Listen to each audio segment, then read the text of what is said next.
Nagnireact na mga kababayan yung kampo ni Speaker Martin Romualdez sa pinapakalat ng mga DDS at mga fake news vloggers na si Speaker Martin Romualdez daw na stroke. Itinakbo sa isang ospital, sabi sa St. Luke's. Sabi ng kampo ni Martin Romualdez, we strongly deny niya the false and malicious rumors, yung pinapakalat na balita. Isabi ko sa inyo mga kababayan, pag mga vloggers ng mga DDS po, fake news, paninira, maging si Batangas Representative Jinky Luistro nagsabi, the speaker niya is in good health kasi kasama pa lang nila mga kababayan nang pumunta sa Palasyo Malacanang sa fellowship with President Bongbong Marcos. Sabi ko sa inyo mga kababayan, makinig kayo sa mga vloggers ng gobyerno. At kung kukuha kayo ng mga balita, dapat doon sa mga established po na mga news organizations. Huwag dito sa mga vloggers ng DDS. Kasi yung mga vloggers ng Duterte po, ang intensyon yan, manira. Mamaya, ibigay ko sa inyo po yung balita dito as published by Philippine Daily Inquirer at sa kanang ABS-CBN. But before that mga kababayan, click subscribe muna dito sa ating YouTube channel and hit the notification bell para lagi po kayong updated sa mga kaganapan dito po sa ating bansa. Like and share na rin po ninyo ng ating video. At huwag na rin po ninyo na skip yung ating mga commercial ads para tuloy-tuloy lang ang pag-unlad ng Bagong Pilipinas. At itong ating programa mga kababayan, atid sa inyo nitong ating mga sponsors. Firmax Firming and Lifting Cream. Pinapay po sa mga pulses in affected area. Mainam po ito sa mga pains at paninigas ng mga kaso-kasuan. Ito sa mukha naman yung application, anti-aging po siya. Ito ay Glow 60 mga kababayan. Whitening po siya. Made in South Korea. Ito naman po, Ningxia Red Mix Fruit Drink. Gawa po siya sa goji berry. May anti-cancer properties po siya. At sa mga nagana po ng malinis and spacious fitness gym, pumunta lang po kayo sa aming Colossal Fitness Gym. May Grab car rental din po kami. At bills payment po sa aming office. At saka sa mga mahilig po sa mga imported bags, manood po kayo sa live selling ni Madam Eileen Rosales sa kanyang Eileen Closet po. Pati mga shoes, ito yung kanya po. Ito yung kanyang page. Kita ninyo, napakagandang mga online selling po siya. Si Madam Eileen Rosales. Cellphone number niya po, 773-798-7816. Balikan natin yung paninirang pore nitong mga DDS vloggers na pinapakalat nila na yung ating Speaker of the House na magiging susunod na Pangulo.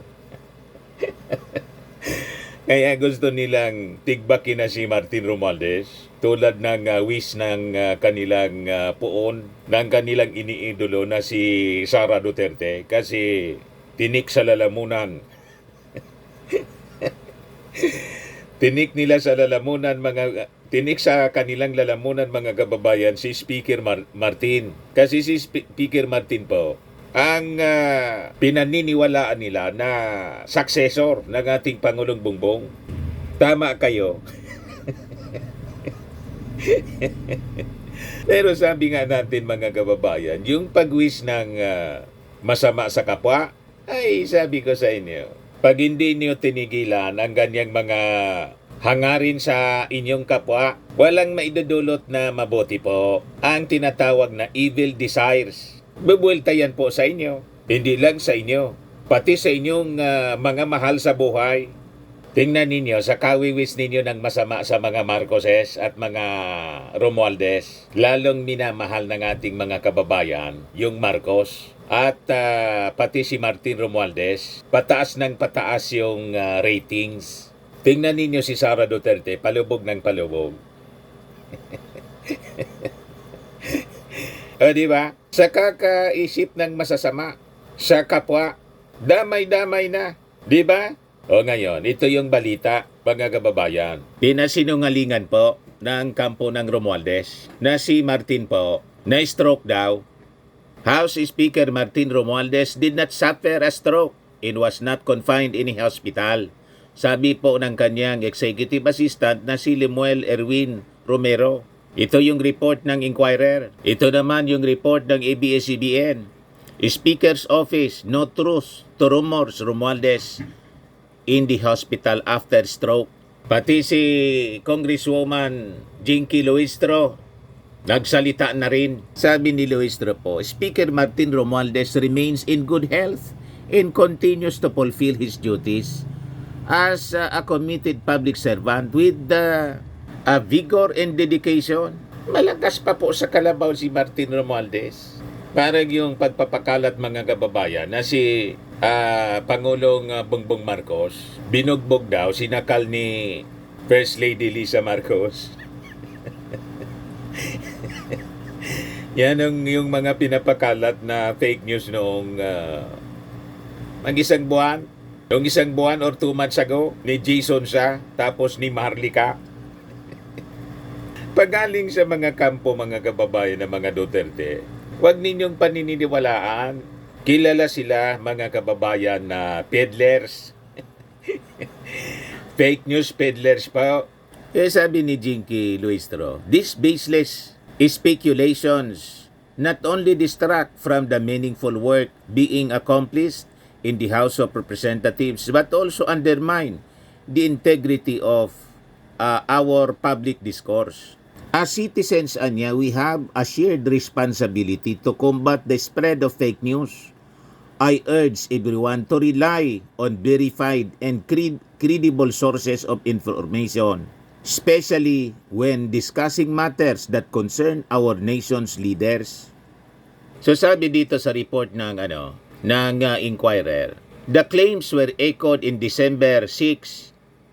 Kahapon po pinakalat ng mga YouTube channels, yung mga dati pong fake news peddlers, yung General sa Viewpoint, Robin Sweet Showbiz Chikadoro, and Ako si Kabibig, which have amassed 251,944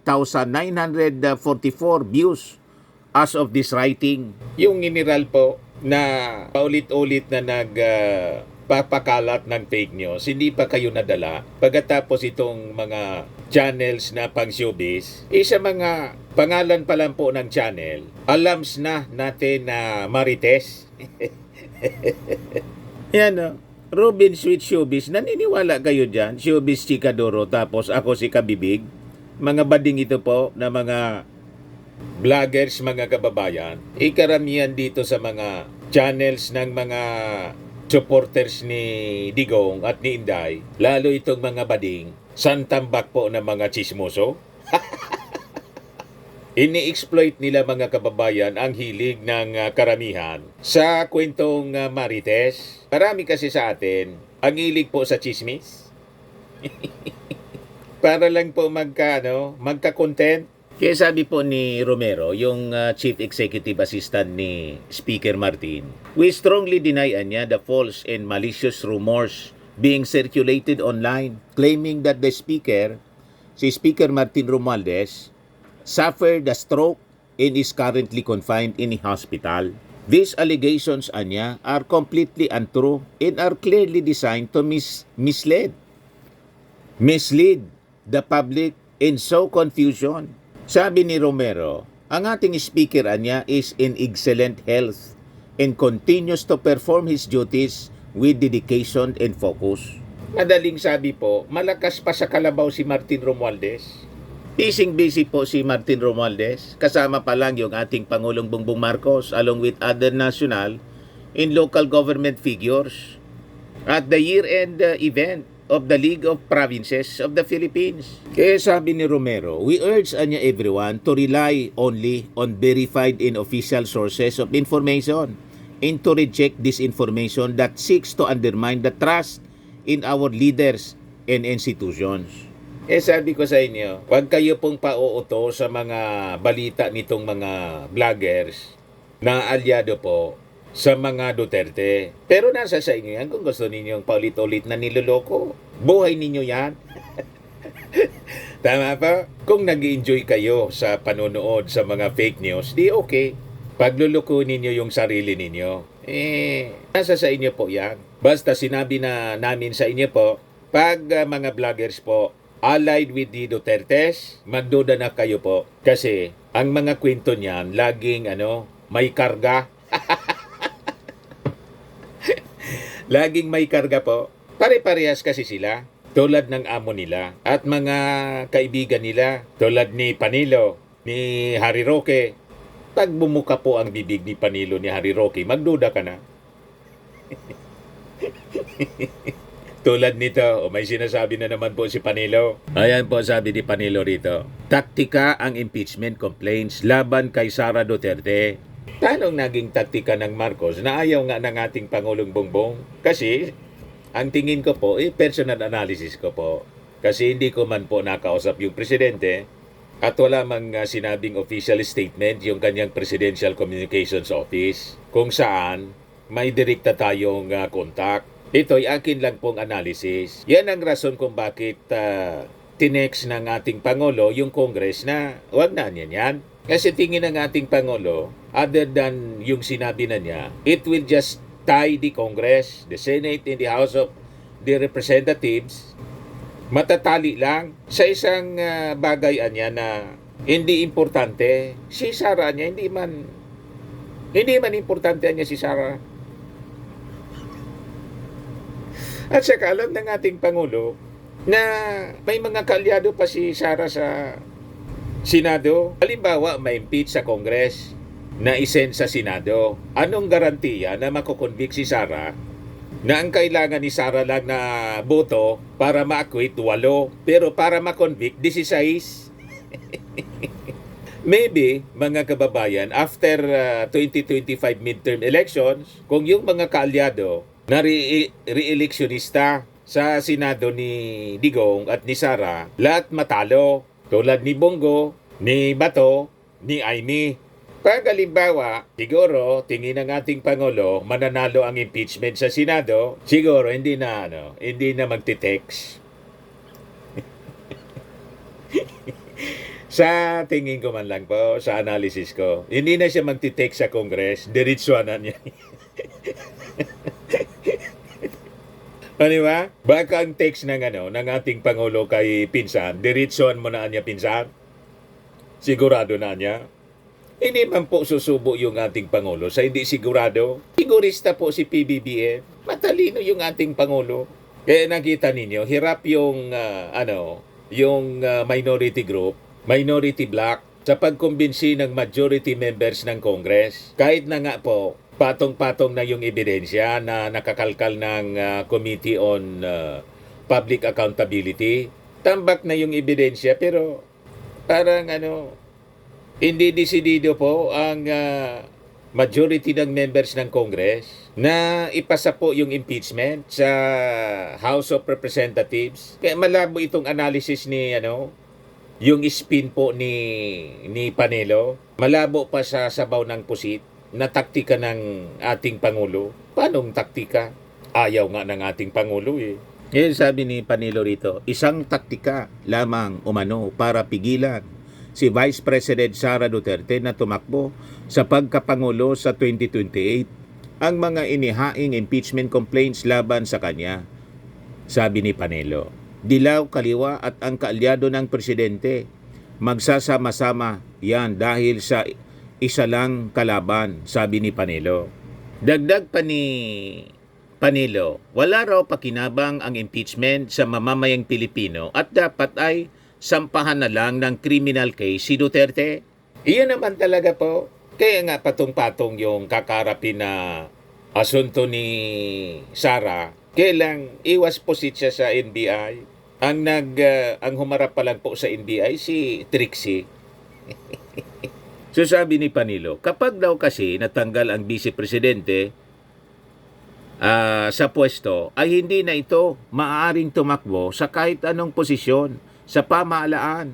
Kung maganap ito, posible anyang si Senador Robin Padilla ang isabak ng kanilang kampo sa 2028 presidential elections. Di isabak ninyo ang paki namin. Wala kaming paki kung sino yung gusto ninyong ilaban. And in fact, kahit lumaban pa si Sara, hindi nga interesado yung ating Pangulo sa impeachment po eh. Ilaban ninyo. Wala man pumipigil. Walang katotohanan yung mga kwento ninyo na. Kaya gustong ipa-impeach para walang kalaban ang administration candidate.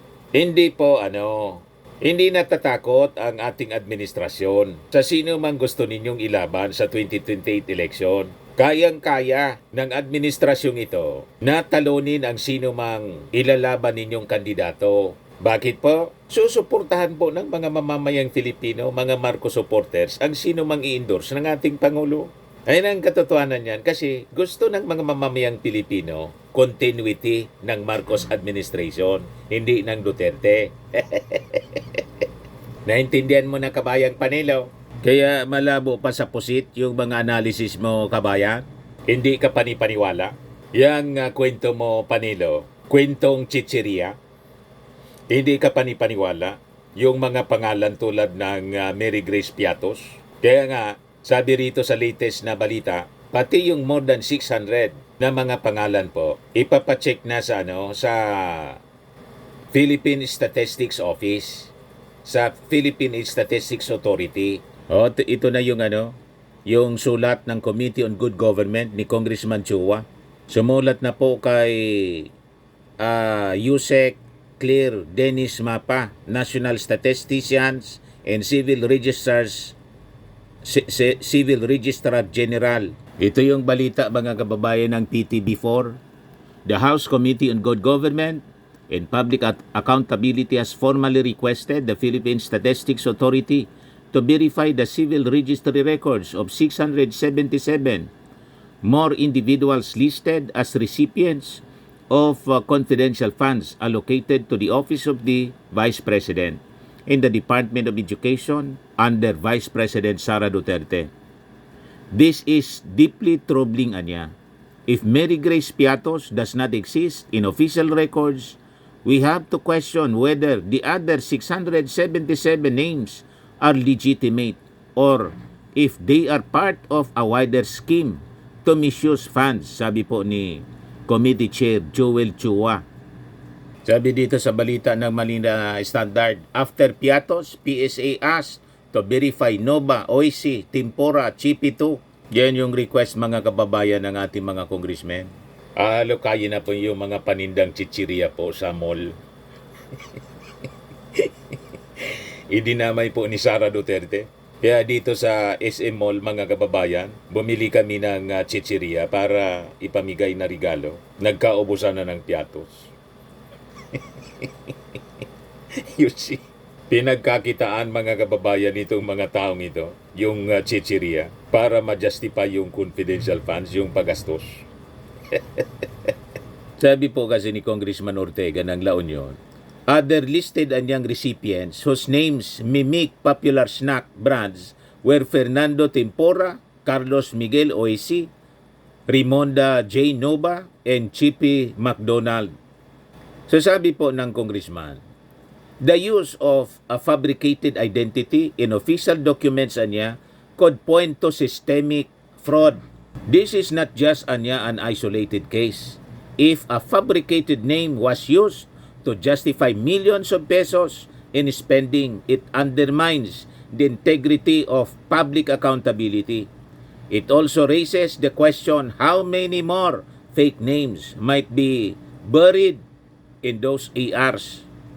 Kaya tuloy po mga kababayan, ang hearing ng committee ni Congressman Joel Chua para halukayin ang mga anomalya na nangyari po sa paggastos ng confidential funds ni Sara Duterte. Kaya halimbawa man i-endorse nila, sisiguraduhin mga kababayan nitong mga congressmen na mananagot ang dapat managot. Kaya hindi basta-basta po ini-endorse ng majority sa members ng Congress yung impeachment ng minority bloc. Wala man pong consistent sila sa kanilang stand. Walang kinalaman sa impeachment complaint ng minority bloc, yung majority.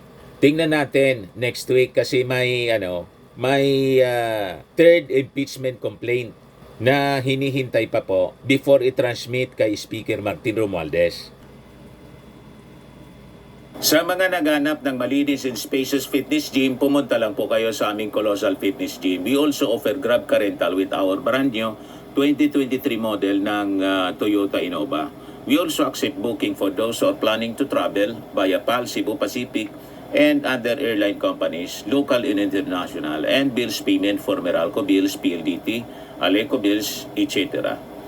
Ang Colossal Fitness Gym is located at 3rd floor Security Bank Building, Landco Business Park, Legazpi City, Albay. For inquiries, look for Chilon Maravillas. Contact number 0966-802-0949. Yan yung aming Innova. Lagi na pong matao sa amin. Pati mga foreigners po, tingnan ninyo. Mga British tourists sila. Ang lalaki ng katawan na, mga kababayan, nag-gym sa amin. Ito naman po, Indian National. Ito mga mga European sila. Ito naman yung bago naming product na binibenta online, Eye Glow Serum. Whitening po siya galing sa South Korea. Tingnan ninyo yung epekto sa aking anak na architect entrepreneur, Riz Maravillas. For inquiries, look for Riz Maravillas on FB. Ito naman po, Firmax Firming and Lifting Cream. Pinapahid po ito sa mga pulses and affected area. Mainam po ito sa mga pains at paninigas na mga kaso-kasuan. Ito po, Automax Radiant Serum. Sa mukha naman yung application. Anti-aging po siya. You will look 10 years younger than your age. Sa mga cancer patients naman po, baka lang gusto niyo itong itry. Nengxia Red Mixed Fruit Drink. Hindi man po siya gamot, food supplement siya. Kaya lang, gawa siya mga kababayan sa goji berry. Yung goji berry may anti-cancer properties. Yung mga inquiries ninyo, dumiretso na lang kayo sa aming messenger sa Facebook para masagot namin agad. Ayos po, ako po si Dante Maravillas. Bye-bye, God bless.